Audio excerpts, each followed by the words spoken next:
मम नाम गोविंद कुमारः अहं बिहारे जहानाबाद मंडलांतर्गते मुरहारा ग्रामस्य निवासी अस्मि एवं भेद्यादोद्यादोदारदरदोरदरे देरे घादरे विश्वेदेवा आदितेः पंचजना आदितिर्जातमादितिर्जानितमं धर्मक्षेत्रे कुरुक्षेत्रे समवेता युयुत्सवः। बीएचयू टॉपर हैं, संस्कृत में गोल्ड मेडलिस्ट है। तापत्रय विनाशाय श्री कृष्णाय वयं नमः। अर्थात बिल्कुल वर्तमान में विशेष रूप से संस्कृत विद्यालयों पर बल देना चाहिए और गुरुकुल के परंपरा को अपनाना चाहिए। आप अभी पूरा बाल ब्रह्मचारी, अभी ब्रह्मचारी के रूप में है। अभी हमारे साथ बिहार के वो लाल हैं मित्रों जो बीएचयू में पढ़ाई करते हैं, संस्कृत में गोल्ड मेडलिस्ट और बीएचयू टॉपर। हमारे साथ एक ऐसे इंसान है जिनकी प्रशंसा पूरे देश में होती है, इसलिए क्योंकि ये संस्कृत भाषा में बड़ी अच्छी पकड़ रखते हैं और यही कारण है कि पूरे बीएचयू में संस्कृत में इनको गोल्ड मेडलिस्ट घोषित किया गया और गोल्ड मेडल देकर इनको सम्मानित किया गया। स्वागत है आपका जी। नमस्कार। क्या नाम हुआ आपका और कहाँ के रहने वाले हैं और कहाँ पढ़ते हैं, तीनों चीज बताइए। मम नाम गोविंद कुमारः अहं बिहारे जहानाबाद मंडलांतर्गते मुरहारा ग्रामस्य निवासी अस्मि एवं विश्वविद्यालय काशी हिंदू विश्वविद्यालय वाराणस्यां पठामि। हाँ, वाराणसी में आप पढ़ते हैं। अच्छा, ये जो है संस्कृत में इतनी पकड़ कैसे हो गई आपकी? संस्कृत जो है भारत भूमि का, भारत का मिट्टी में वास करता है। संस्कृत जो है देव भाषा है और अनादिकाल से देवताओं के भाषा के साथ मनुष्यों का भी भाषा रहा है।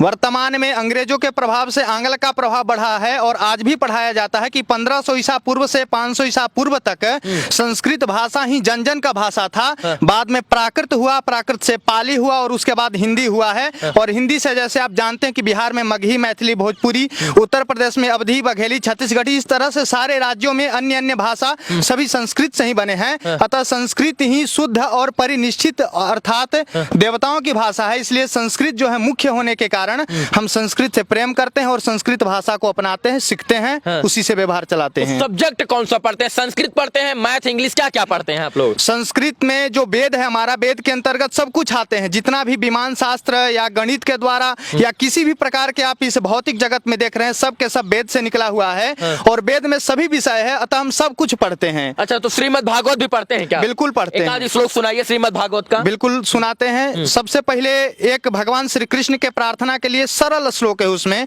कृष्णम नारायणम वंदे कृष्णम वंदे व्रजप्रियम कृष्णम द्वैपायनम वंदे कृष्णम वंदे प्रथाक्षुतम। अर्थात उस कृष्ण को मैं प्रणाम करता हूँ। कृष्णम वंदे जगत गुरुम, जो समस्त जगत के गुरु है। बिल्कुल जी। और कोई श्लोक? हाँ, और कहीं से भी आप पूछ सकते हैं। आप सुनाइए, हम नहीं पूछेंगे, आप ही सुनाइए कोई संस्कृत में जो है गीता का श्लोक सुनाइए, क्योंकि गीता का ज्ञान कहते हैं अगर जिसे मिल गया उसका जीवन जो है तर जाता है। वो गीता में 700 श्लोक है, उसका प्रथम श्लोक हम सुनाते हैं। धर्मक्षेत्रे कुरुक्षेत्रे समवेता युयुत्सवः मामकः पांडवाश्चैव किम कुर्वत संजय। इस प्रकार से श्लोक का प्रारंभीकरण होता है और पूरे गीता में भगवान श्री कृष्ण उपदेशात्मक किस तरह से जीवन व्यतीत करना है, जीवन जीना है, यह पूरे के पूरे विवरण उसमें प्रकट करते हैं। जिस भारतवर्ष की पहचान संस्कृत से होनी चाहिए, जिस भारतवर्ष की पहचान संस्कृत से थी, वहां कहीं ना कहीं आज के युग में संस्कृत को लोग देखना और सुनना और पसंद नहीं करना चाहते हैं और यही कारण है कि भारत की पहचान संस्कृत से थी लेकिन संस्कृत कहीं ना कहीं विलुप्त हो रही है। लेकिन ये जैसे छात्र लोग सर संस्कृत को जीवंत करके रखे हैं और यही कारण है कि संस्कृत का लोग प्रचार प्रसार करते हैं और पूरे बीएचयू में संस्कृत में अव्वल दर्जा पाने के लिए इनको गोल्ड मेडल से सम्मानित किया गया। पूरे जो है बीएचयू के टॉपर हैं। कोई और श्लोक सुनाइए। भागवत में जो है प्रणाम करने का एक और श्लोक है जो कृष्णम नारायणम वंदे कृष्णम वंदे व्रजप्रियम कृष्णम द्वैपायनम वंदे कृष्णम वंदे प्रथाक्षुतम के बाद जो है सबसे अधिक प्रसिद्ध है सच्चिदानंद रूपाय विश्वोत्पत्त्यादि हेतवे तापत्रय विनाशाय श्री कृष्णाय वयं नमः। अर्थात हे कृष्ण, मैं आपको प्रणाम करता हूँ। कौन कृष्ण?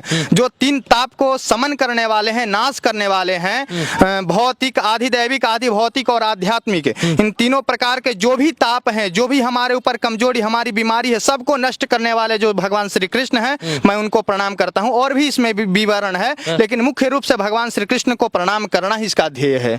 संस्कृत भाषा से हमारी पहचान है, लेकिन सरकारों की वजह से कहीं ना कहीं संस्कृत भी हम विलुप्त हो रही है, और संस्कृत जो विलुप्त हो रही है उसमें सरकारों का बहुत बड़ा योगदान है। सर, संस्कृत विद्यालय हुआ करते थे, गुरुकुल हुआ करते थे पहले, न गुरुकुल है न संस्कृत विद्यालय बचा है आज के युग में, बल्कि उर्दू, फारसी, इसके बाद कंपोजिट विद्यालय, इंग्लिश विद्यालय बनाया जा रहा है, लेकिन संस्कृत विद्यालय कोई भी नहीं बनाया जा रहा है, जिसकी वजह से संस्कृत और सनातन धर्म की पहचान वो विलुप्त होती जा रही है। बिल्कुल, वर्तमान में विशेष रूप से संस्कृत विद्यालयों पर बल देना चाहिए और गुरुकुल के परंपरा को अपनाना चाहिए। आज देखिए इस्कॉन टेम्पल या अनेक माने टेम्पलों के माध्यम से विदेशी लोग जो हैं वो गुरुकुल वाले कल्चर को, गुरुकुल वाले व्यवस्था को अपना रहे हैं और भारतीय संस्कृति के अनुसार जीवन यापन करके भगवान को और परम तत्व को जानने की इच्छा रखते हैं और जीवन को मोक्ष के द्वार पे ले जाते हैं। जब संसार चकाचौंध में, सांसारिक भौतिक युग में चकाचौंध में पड़ा हुआ है, बस काम और अर्थ, ये दो चीज के पीछे जा रहे हैं, पैसा कमाना और भोग करना। लेकिन भारतवर्ष का रहा है कि हम चार ऐसे पुरुषार्थ को माने हैं,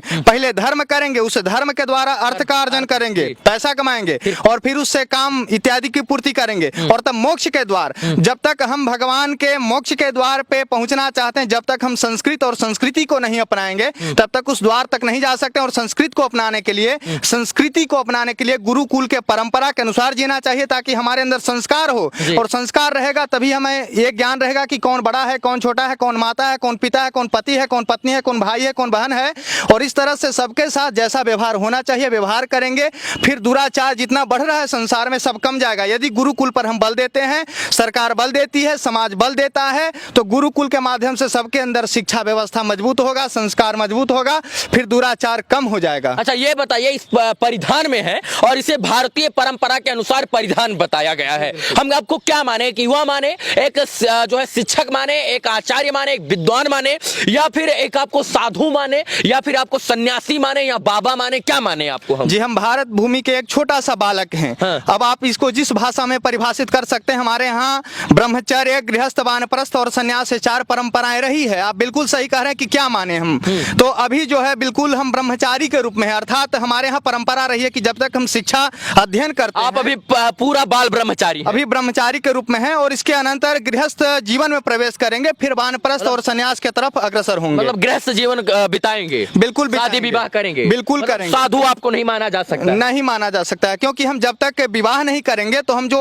अध्ययन करते हैं उसके बाद हम तप इत्यादि करते हैं, भारत भूमि में रहते हैं, संध्या करते हैं, और हमारे अंदर जो तेज है उस तेज के द्वारा किसी अच्छे पुत्र का, किसी अच्छे संतान का जब उत्पत्ति नहीं होगा, तो हमारे भारत भूमि के विकास में, भारतीय सभ्यता को संभालने में, भारतीय संविधान को सुरक्षित करने में, संभालने में, यहाँ की कमियों को दूर करने में कैसे कोई लग सकता है? क्योंकि संस्कृति के तरफ सारे जो भोग में विलुप्त हैं वो सारे विदेशी लोग आ रहे हैं, सारे फॉरेनर आ रहे हैं, और हम जो भारतीय हैं, जो हमारा ये भाषा रहा है संस्कृत, हम जब इसका अध्ययन करते हैं तो हमें ऐसे उपेक्षित दृष्टि से क्यों देखा जाता है? इसमें सुधार होना चाहिए। और बात आप पूछते हैं कि इसे क्या कर सकते हैं, तो संस्कृत के माध्यम से संसार के कोई ऐसा चीज नहीं है जिसे हम प्राप्त नहीं कर सकते हैं, सब कुछ प्राप्त कर सकते हैं, बशर्ते जो सरकार पक्षपात करता है संस्कृत के छात्रों के द्वारा, वो पक्षपात करना छोड़ दे और स्वतंत्र रूप से जैसे सबकी मान्यता है वैसे संस्कृत वाले छात्रों को भी मान्यता देनी चाहिए। हम इसके माध्यम से हर चीज बन सकते हैं। जैसे अभी कुछ दिन पूर्व बिहार के डीजीपी भी संस्कृत से यूपीएससी निकाल करके ही डीजीपी पद पे गए थे, तो इस तरह से डीजीपी पद तक हो गए, आईएएस बन सकते हैं, आईपीएस बन सकते हैं, आचार्य वगैरह भी बन सकते हैं आप? हाँ, आचार्य, प्रोफेसर, शिक्षक, हर एक पद पे जा सकते हैं, धर्म गुरु। ये जो वस्त्र में है मित्रों, ये संस्कृत परिधान है, ये भारतीय परिधान है, लेकिन इसका उपहास भी लोग उड़ाने का प्रयास करते हैं। सूट बूट के जमाने में अगर इस परिधान में निकलेंगे तो लोग उपहास भी उड़ाएंगे, लेकिन उपहासों से ऊपर उठकर ये अपने संस्कृत को, अपने कल्चर को, अपने देश को, अपने संस्कृत सनातन धर्म को आगे बढ़ाने का कार्य कर रहे हैं। और यही कारण है कि बीएचयू टॉपर हैं, संस्कृत में गोल्ड मेडलिस्ट है, और गीता, भागवत, चारों वेद, यजुर्वेद, सामवेद, अथर्ववेद और इसके बाद तमाम वेदों का जो है सब चीजों का ज्ञान करते हैं, अध्ययन करते हैं, ज्ञान रखते हैं। आपको आता है जो है स्वास्थ्य वाचन वगैरह? हाँ, बिल्कुल आता है। स्वास्थ्य वाचन सुनाइए। सुना देते हैं, लेकिन उसके लिए थोड़ा सा नियमों का पालन करना होगा। बिल्कुल। स्वास्थ्य वाचन मुख्यतः हर जगह पढ़ने वाला चीज नहीं है। स्वास्थ्य वाचन का मतलब कि एकांत वासना, इसके बाद जो है भगवान, शुद्धता पूर्वक भगवान को याद करना है और उससे तमाम देवी देवताओं को जो है निमंत्रित किया जाता है। मैं चाहूंगा स्वास्थ्य वाचन पढ़े। स्वस्ति वाचन, स्वस्ति मतलब होता है शुभ, शुभ वचन जिसके द्वारा समस्त संसार के कल्याण चाहते हैं, ऐसे स्वस्ति वाचन मैं आपको सुना रहा हूँ। हरे अम्मा भद्रम कर्णेभिः। मैं इसलिए रोक दिया हूं क्योंकि इनका हाथ का इशारा भी आप देखना, स्वस्ति वाचन मुंह से नहीं बल्कि शारीरिक दृष्टिकोण से हाथों का भी उसमें उपयोग किया जाता है और हाथ का जब उपयोग किया जाता है उससे तमाम चीजों को वर्णन किया जाता है। मैं कहूंगा कि माफी, फिर से पढ़िए। हाँ, हरे अम्मा, ये हाथ से जो है हम स्वर का बोधन कराते हैं कि कहाँ ह्रस्व है, कहाँ दीर्घ है और कहाँ प्लुत है इत्यादि का।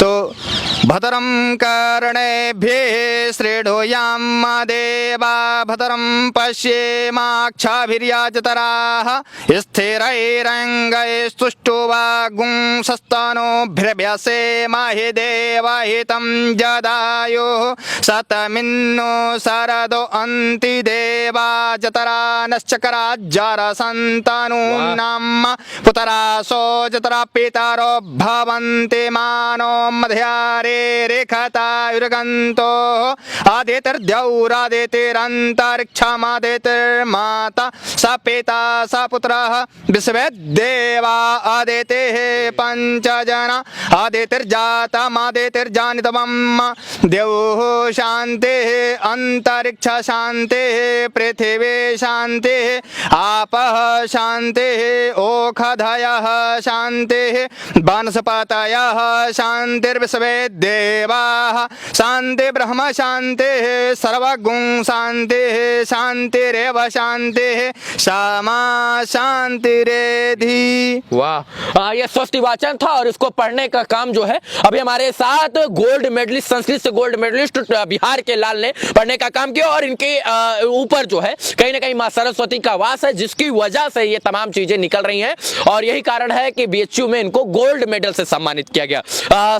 जो है आप हमसे जुड़े सर, उसके लिए बहुत बहुत धन्यवाद आपका। धन्यवाद आपको भी। बाकी संस्कृत को बढ़ावा मिलना चाहिए और संस्कृत को पुरानी परंपरा के अनुसार पुरानी पहचान मिलना चाहिए, इसके लिए हमसे ज्यादा सरकारों को जागृत होना पड़ेगा। बाकी इस वीडियो को देखने के लिए तमाम दर्शकों का आभार, शुक्रिया, शुभकामना मित्रों, धन्यवाद।